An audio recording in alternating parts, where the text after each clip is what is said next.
Overreacted, Shane. I've already done it with them Arkansas Razorbacks. Let's kick it down to the other SEC matchup we had this weekend. Arkansas takes care of business 44-30 over South Carolina. And here we got another player of the week. Shane, I'm giving defensive player of the week to Drew Sanders. Just an incredible force for the Razorbacks, Shane. How can you not? 11 you not? tackles, 2 sacks, 3 tackles for loss, 2 forced fumbles. He was all over the field, wasn't he? He really was. He's playing like his hair's on fire, and it's funny. I was like, man, he is everywhere the ball is. I've never seen such. He's like a ball magnet, you know. It's like every time you looked up, you're like, what was the number of that? It's like, damn, he's everywhere. So, that kid, he played with his heart out Saturday. And how about Rocket Sanders, Shane, the running back? He is now your SEC leading rusher. He was incredible in this ball game. I know it's early season, but hell, 156 yards, 2 touchdowns on 24 carries. KJ Jefferson, 18 of 21, only 162 yards, but hell, they didn't need him to do much. 1 touchdown through the air. That was kind of the game icer there for the Arkansas Razorbacks. They just ran all over the Gamecocks. And the Gamecocks, Shane, I've seen some Gamecock fans kind of freaking out, saying, oh, God, we're terrible, blah, blah. We got to fire this coordinator and all this. They had 3 turnovers. They allowed 295 rushing yards to Arkansas, which is the best rushing team in the conference. So I'm not sitting here making excuses for them. But when Arkansas comes out and scores touchdown right out the bat, I mean, you just know it's going to be a long day for you. I just think South Carolina got beat by a much superior team on the road. Again, it ain't easy, brother, in the SEC. But Spencer Rattler certainly could have played a better game. He missed a couple deep balls. Could have had some touchdowns there that he overshot. But he was 23 of 38, 371, a touchdown and an interception. Again, he didn't look like a world beater, but I don't think the game looked too big for him either. So, they're going to have to get that fixed. They couldn't rush the ball 40 yards on 29 carries. That's pretty pathetic.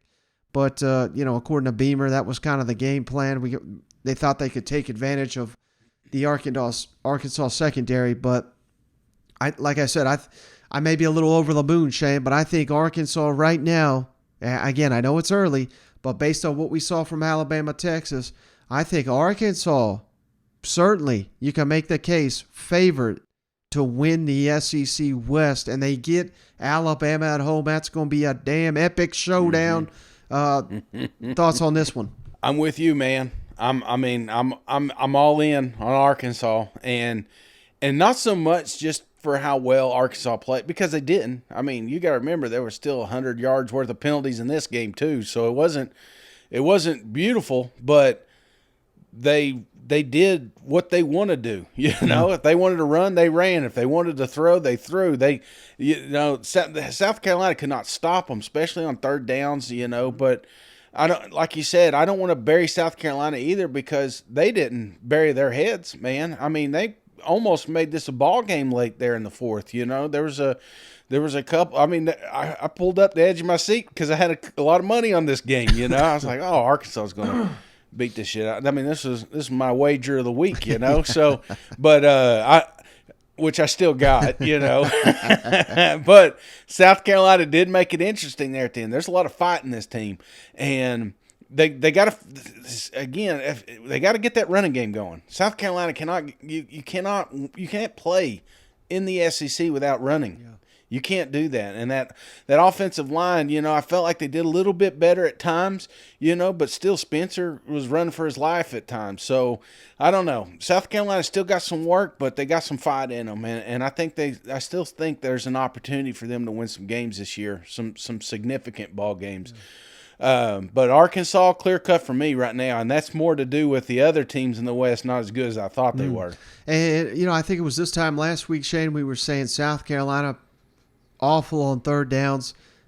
Average distance to go to convert was 9.8 against Georgia State, if my memory's correct. This game, Shane, average, they were 3 of 10 on third down. Again, that's awful. Average distance to convert, 10.6. So that means they're losing yards on first and second down. I mean, that's and you flip it to Arkansas. Arkansas was good on third down. They only had 3.9 average yards to go. So third down success is set up by converting, winning downs first and second. South Carolina simply not doing it at this point in time. They have got to get that corrected, and there's no time to sit here and not get that corrected, because we got Georgia coming to town next week. God forbid, number one in the country. But I do want to make the one point, Shane, you hit on it a little bit. I was very impressed by the fact that South Carolina, there was absolutely no quit in this ball game. Late in the second half, it was clear Arkansas could do whatever they wanted. They were going to beat the Gamecocks, but they were fighting, and they almost backdoored this bad boy. And a lot of teams quit on the road in the SEC, but South Carolina, like I said, there was no quit in this team. And I think if I'm a Gamecock, at least I take some solace in that this, what you gain from this, which is, I don't want to say a moral victory or anything, but you can still build off that going into next week. Maybe you start hitting on some of these big throws and you make it a ball game against Georgia. I certainly, we're just sitting here hyping up Arkansas. It's not like they just blew your doors off and you were uncompetitive. There was a point in the third quarter, it made it look like, the door was cracked open for you to get it done. You just lost to a much, much better team, in my opinion. That's right. And I'll tell you, man, South Carolina has got two of the most electrifying players in college football with McDowell and Lloyd. Mm-hmm. And if they can't give it to them out of the backfield, they are going to have to find some creative ways to get these guys the ball more often. There was Lloyd barely missed a screen there that could have easily went for 40, 50 yards. Mm-hmm. Could have been a game changer. They missed that opportunity. But, if you can't, they're going to have to get creative. They're going to have to put these boys in the slots or something. These kids got to get more touches. And I think if South Carolina can figure that, how to get these boys in space, again, they will be able to move the ball on just about any team in the SEC. But until then, they're going to struggle. And like you said, you can't be behind the chains. First, second down, those are pivotal. You got to make third down at least have the ability to get a first down. You're sitting there at 3rd and 12. There's not a lot of plays you can dial up. You can't be too creative at 3rd and 12. Right. So. They're gonna have to. They're still working some things out, but South Carolina, I'm not giving up on them yet. Now, Shane, this is a perfect opportunity to let the audience know we are sponsored by Guardian Brace. Our buddy Tyler up there, big Razorback fan. He's the one that hooked us up with this sponsorship that's helping the podcast. Guardian Brace has developed a next generation of knee braces that they call rehabilitators, and those are rehabilitative wearable technology engineered to reduce and eliminate knee pain, Shane, by simply walking on the brace for at least 3 hours a day for 90 days. If you have an ACL injury, a meniscus, or bone-on-bone, you have chronic knee pain, you're trying to avoid knee surgery, we all know how much that can cost, hit up the Guardian Rehabilitator. It could be your solution, Shane. So head on over to freebody.io for a risk-day, 30-day free trial. Call 727-526-0108, and all this information can be found in the show notes. And we bring that up, Shane, because the Guardian Brace injury report, Sam Pittman, Shane Beamer, we got some injury updates that are kind of critical for the upcoming season. So let's kick it over to our coaches. Hey, Sam. What does it feel like that you have a blueprint for a game and you come in and you execute the blueprint? They really can't stop you. Where your program is that you're able to do that? Well, it's a line of scrimmage game in this league, and it depends on if you want to make it that or not. We do.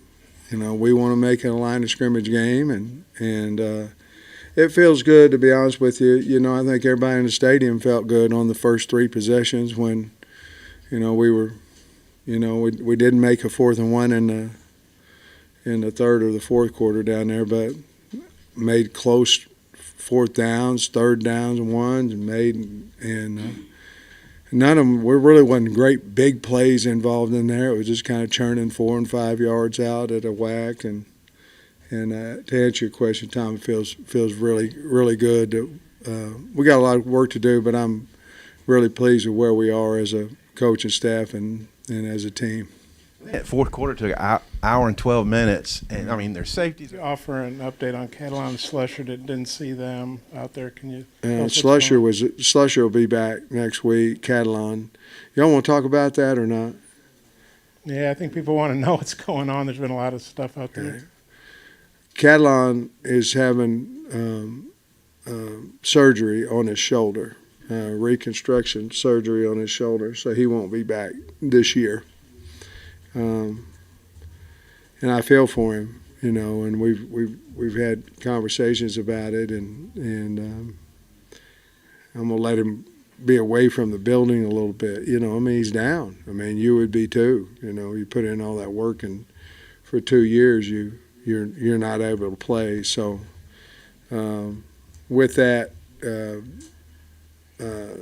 Simeon Blair was the next highest defensive vote getter for captain. So we made him captain yesterday in our team meeting, and the team was ecstatic about that. I'd also talked to Cat about that, and Cat had also talked to me about it, about since he wasn't going to be able to come back this year, that it would be nice if Blair was able to be a captain, and it just so happened he was the next vote getter. Slush, I believe, will be back. He was close to getting back this week, but we just felt like it'd be safer for him to come back next week. But I have no doubt that he'll be back next week. Like a day of missed opportunities for both offensively and defensively. Just how frustrating is that to feel like you're right there but just can't go? Yeah, no, very. We felt like we had a great advantage with our receivers and tight ends versus their defensive backs today. So while we threw it like we did, we certainly had some guys running open in the secondary, had the ball to AB early in the first, I think that was the first quarter, on a post route that, we weren't able to come down with it. And then there were other opportunities as well. But, that's part of it, defensively as well. They're a load, obviously that quarterback is, and we got to stop the run and get ourselves off the field as well. But certainly we had a lot of opportunities out there in all three phases, but again, proud of the way that our guys continued to fight and battle, and I felt like we were going to win the game up until that last drive right there when we got the safety or whatever they called back there. That's right. Shane, it looked like you guys were really wanting to concentrate on the pass, and maybe not so much ignore the run, but say we got to win with the pass. What was that game? Yeah, we felt really good, David, about our ability to throw the football. There's no question about it. Not that we didn't with the run game, but they had two starters out in the secondary with Catalon and Slusher today. That was big losses for them. And watching Cincinnati last week, Cincinnati had some opportunities in the passing game that they weren't able to capitalize on as well.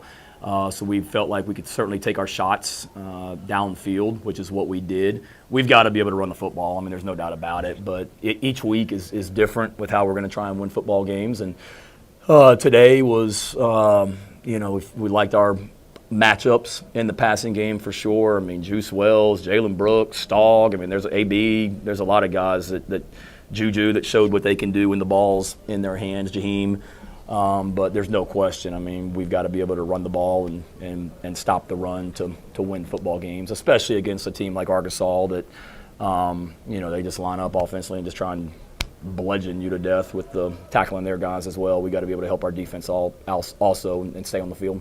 And then a couple more injury updates real quick, Shane. My goodness, that Jalen Catalon one is tough for Arkansas. You hate that. You hate that all around. This is one of the best players in the country, out once again. There's just not much. Plus, he came back, Right. He could be in the NFL right now. He was trying to make it a money year for him. So that's just heartbreaking. You hate to see that. Dominique Johnson, the running back, he didn't play. He's getting much closer to the field, but hopefully he can play moving forward because they got that big A&M game coming up. Georgia, we'll get to them in a second, but A.D. Mitchell hurt his ankle, but it's not expected to be serious. So that is terrific, terrific news. And speaking of the Bulldogs, like Beamer just said, Cam Smith, their all-conference corner, he is expected to be okay, which is terrific news because if South Carolina's got any hope of springing the upset next week, they can't do it without Cam Smith. You know what? Yeah, for sure. Man, I hate to hear it for Cat. That's just the story, him coming back, and you know, hopefully this ain't the last time we hear from him. But damn, I mean, this was the year.